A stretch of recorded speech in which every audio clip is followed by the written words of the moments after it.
IELTS Reading Lesson 7, Matching Names. In this type of question you'll see a list of question statements, the questions, and you'll see a box containing a list of names. And your job is to match the statements with the names. So in other words, for each question you have to say which person said that statement, or which of the names, it might not be names of people, which of the names matches each statement. Matching names sections can be difficult because the answers are not necessarily in order in the passage. One name may be used for more than one answer. If one name matches more than one of the statements, you can use it several times. And some of the names may not be needed. Some of the names in the box may not be the answer to any of the questions. So what techniques can we use for this kind of question? Well, here's my advice. First, underline keywords in each statement. When I say each statement, I mean the questions. You look at the questions first, not at the names or the passage first. Start with the questions, underline the main words, the meaning words, maybe nouns, verbs, words that later we're going to match with keywords in the passage. Second, scan the passage to find all of the names. You've got a list of names in your box, maybe a list of 5 or 6 names. You can scan quickly through the whole passage to find those names. They should be distinctive. Names can't be changed for any synonyms. You should be able to find them. Most names, of course, will start with a capital letter as well. This should make them easy to find. Highlight each name clearly in the passage. I usually put a circle round the names to make them really clear. And any time a name is repeated, circle it again so that you see all of the places in the passage where those names are mentioned. Then number 3, choose the name with the shortest description. Let me explain what I mean by this. You'll highlight the names in the passage and you'll see that some of them have lots of information about them, maybe a whole paragraph or more than one paragraph of information about that name, about what that person said or thought. But you'll probably see that 1 or 2 of the names only have short descriptions. They don't have much information about them, maybe only 1 or 2 sentences. Start with the shortest description, the name that has the smallest amount of information written about it. Start with that name because that will be easier to read, a short amount of information. And read the sentences around that name, the information about that name in the passage. Underline the main ideas in those sentences that you've read about that name. And then number 4, compare that information with all of the question statements. So we've read about one name that is not mentioned very much in the passage, only a short description, and then we go through all of the question statements, go through them to see if any of them match what you read, and decide on the answer. You might find that one of the question statements matches with that information about that name, or more than one. You might find 2 of them match, or none of them. You might find that none of the question statements match anything that you've read about that name, in which case that name is not the answer for any of the questions. So these techniques might seem a little confusing at the moment, but they should seem a lot clearer when we've done our example questions in this lesson. So we're going to go now to our example test for this particular type of question. If you haven't done so already, now would be a good time to print the worksheet attached next to this video lesson. You could try the full test yourself using the techniques I've just shown you, or you could work through the test with me in the rest of this lesson, or you could do both things. Ideally, do the test yourself, try it, see how you do alone, and then work through it with me on this video. Anyway, let's move on. So The first thing we do is look at the title of the passage. We always do this, and the title is The What and How of Happiness. So this topic, this reading, is about happiness. Next, we don't read the full passage, that would waste too much time. We go straight to the questions. Let's look at technique 1 again. We're going to the questions, underline the keywords in each question statement. Here are the question statements. Number 1, and I'll underline some keywords as we go through.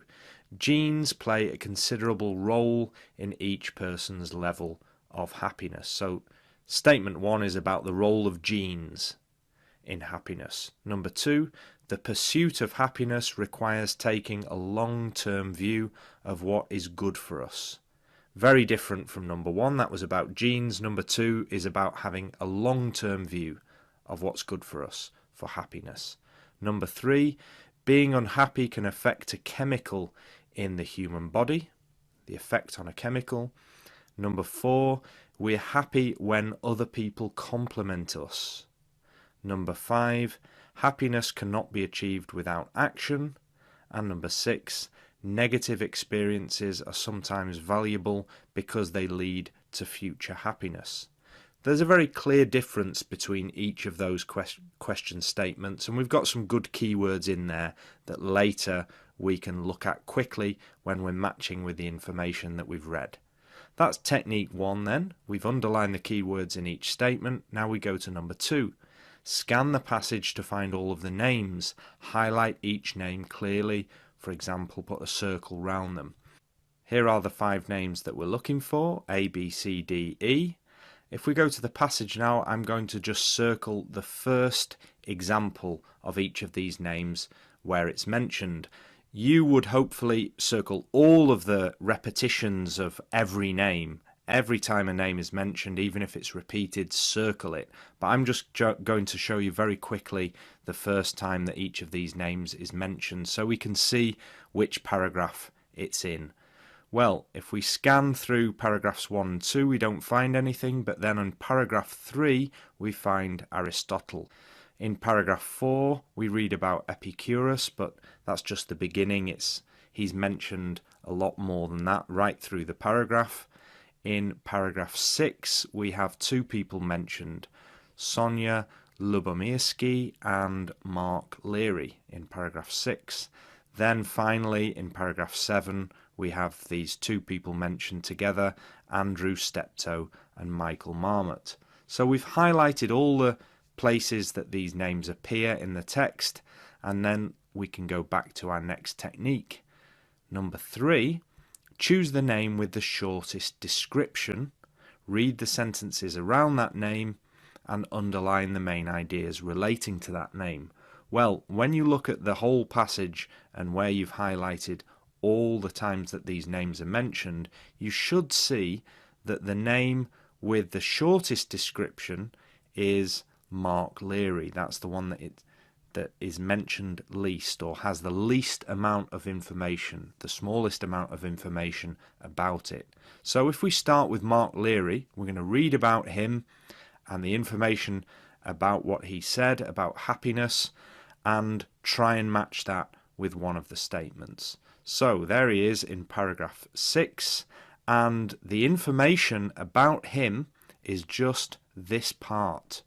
You should see that everything before the lines highlighted in yellow is about different people. We've got Leda Cosmides and John Tooby. That's nothing to do with Mark Leary. So the part about Mark Leary starts with the word according to. Let's look at this part in more detail on its own. According to Mark Leary, as reported in a November 1995 issue of Psychology Today, we are happiest when basking in the acceptance and praise of others. That's the only information we have in the whole passage about Mark Leary. What does it mean then? Well, let's look at the main words in here and just underline a few things. He was reported in the issue of Psychology Today. That's not very important. What's he saying about happiness?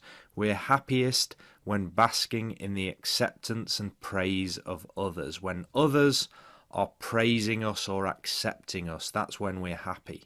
Now, What do we do with that? We do technique 4. Compare that information with all of the question statements, go through them to see if any of them match what we just read.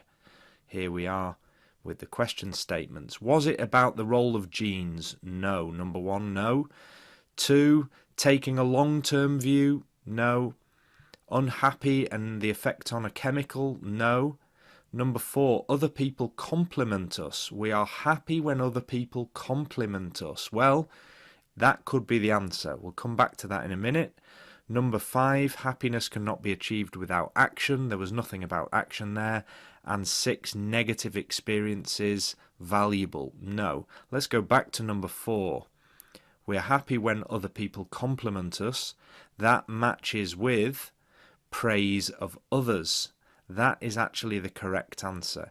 It said, Mark Leary was saying that we're happiest when other people are accepting and praising us. So that's the same as when other people compliment us. The answer's D, and we've done, therefore, D, Mark Leary. There was only one piece of information that matched with him, so that's that one done. Let's go next to Sonia Lyubomirsky, because she is not mentioned very much either. There's not much information relating to what she said about happiness. If we go to the passage, we'll see that she's mentioned here in paragraph 6, and this is the part about what she thought about happiness. Let's look at that on its own. Sonia Lyubomirsky concludes in her book The How of Happiness that 50% of a given human's happiness level is genetically determined based on twin studies. 10% is affected by life circumstances and situation, and the remaining 40% of happiness is subject to self-control. So what's Sonia Lyubomirsky saying? Well, she's written this book, and it's saying that 50% of happiness is genetic, and 10% is life circumstances, and 40% self-control. So she's giving these different percentages of what makes happiness. If we look at the question statements, we know that we don't need to worry about number 4. Number 1, genes play a considerable role. Well, if we just go back a moment to what she said, 50% of happiness is genetically determined. Genes play a considerable role. That seems to already be the answer. Let's just quickly check the others. The long-term view in number 2, that was not mentioned. There was nothing about a chemical. There was nothing about cannot be achieved without action, and nothing about negative experiences being valuable. So number 1 looks like the only possible answer for this. We had genes play a considerable role, 50% genetically determined, so that is the answer. That's C. Sonia Lyubomirsky was C, so that was the answer. We've done those two now, and let's move on next to E. Andrew Steptoe and Michael Marmot. Here's what they say in paragraph 7. This is a study by these two people in 2005 found that happiness is clearly related to biological markers that play an important role in health. So happiness, biology and health. Steptoe and Marmot collected health and well-being data from 116 men and 100 women. Interestingly, the participants who rated themselves as least happy had cortisol, a hormone related to stress, levels that were 48% higher than those who rated themselves as the most happy. So what have we got here? The findings, data from some men and women about health. What they found was that the least happy people had higher levels of this hormone, cortisol. If we look at the question statements again, was it number 2, the long-term view? No. Was it number 3, unhappy, affect a chemical? Well, that looks like it should be the right answer. We'll come back to it in a moment. Number 5, cannot be achieved without action? No. And negative experiences are valuable? Number 6, no. So let's go back to number 3 and the matching keywords for this were cortisol 48% higher. Cortisol, a chemical hormone, is 48% higher in people who were least happy, unhappy people. So that is the correct answer. That's E for number 3. So now we've done these 3 names and we've got all the information we can. We've only got 2 names left. Let's go for Epicurus next. This is the first half of paragraph 4 because this is a long paragraph. Another Greek philosopher, Epicurus, explained happiness in a different way. Epicurus' ethical theory is hedonistic. Hedonism is the view that pleasure is the only intrinsic good and that pain is the only intrinsic bad. He understands happiness as a more or less continuous experience of pleasure and the freedom from pain and distress. However, it is important to understand that Epicurus does not advocate the pursuit of any and every pleasure. This part of the paragraph is all about his theory that pleasure's good, pain is bad, but he doesn't say you should pursue any and every pleasure. So pleasure and pain really is this part. Let's just quickly check the statements. Taking a long-term view, no, that wasn't mentioned. That it was just pleasure and pain. 5, cannot be achieved without action, no. And 6, negative experiences are sometimes valuable, no. Nothing has been mentioned yet that could match with any of our question statements. If we go back then to paragraph 4, the second half, and carry on reading about Epicurus, maybe we'll find something in here. Rather, he recommends a policy whereby pleasures are maximized in the long run. Specifically, Epicurus claims that some pleasures are not worth having because they lead to greater pains, and some pains are worthwhile when they lead to greater pleasures. The best strategy for attaining a maximum amount of pleasure overall is not to seek instant gratification, but to work out a sensible long-term policy. There's a lot of information there. We've got pleasures are maximized in the long run, and at the end, this long-term policy. Also, this mentions some pleasures are not worth having, some pains are worthwhile.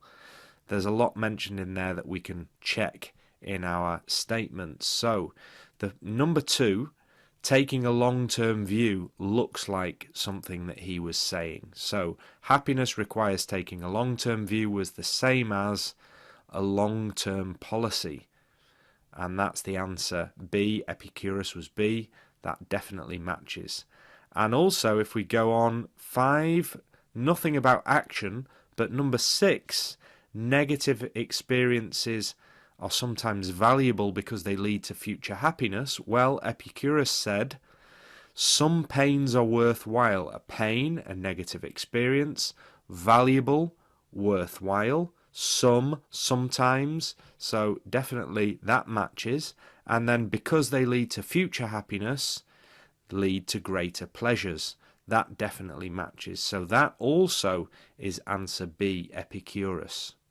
And that answer means that we've done 5 out of the 6 questions, and we're only left with one more question, one more statement, and that's number 5. And we've read about all of the names except for Aristotle, so that must be the answer really. Can you find the keywords in the passage that relate to that, that match with that? That is the correct answer. Of course, that was the only one left. It was the only one that we haven't read all about, and that's the exercise finished. I hope you understood all of that, understood why those are the answers by matching the keywords, looked at the techniques that I was using. If you go back to the original part of this lesson that showed you all the techniques, numbers 1 to 4, and you saw how I used them, I hope that made sense. If anything didn't make sense, go over it again and think about it, watch the video again and look at the worksheet carefully. Let's just finish as usual with a keyword table just to highlight the vocabulary. Of course, you would never do this in an exam, you haven't got time, but when practicing at home it's a very good idea to keep tables of vocabulary It helps your language as well as your reading technique, your exam technique for this part of the test. Here are the words that I would put in my keyword table from this exercise. We had genes play a role, 50% genetically determined. Taking a long-term view, work out a long-term policy.